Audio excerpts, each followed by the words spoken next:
Russia అధ్యక్షుడు Putin ఇద్దరి మధ్యన చర్చలకి సంబంధించి అంటే 30 రోజుల పాటు కాల్పుల విరమణకు ఒప్పుకోవడం, ఆ సందర్భంగా కొన్ని పాయింట్స్ మెన్షన్ చేసుకొచ్చాడు కదా. అందులో ప్రధానమైనటువంటి ఇందాక ముందే చెప్పుకున్నాం ఒక వీడియోలో.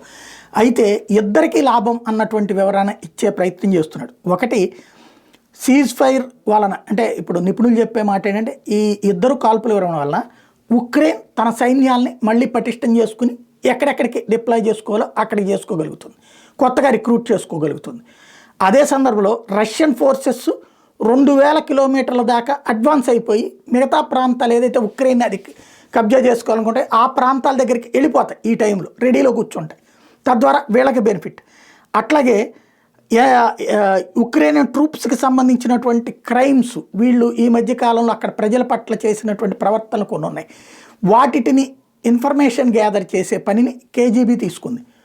ఆ ఇన్ఫర్మేషన్ ఆధారంగా రేపు పొద్దున ఉక్రెయిన్ అధ్యక్షుని శిక్షిస్తాం అని బెదరేసి అతన్ని దేశద్రోహ కిందనో లేకపోతే కనుక ఒక హిట్లర్ లాగానో చూపించేటటువంటి ప్రయత్నానికి అడుగులు వేస్తోంది రష్యా.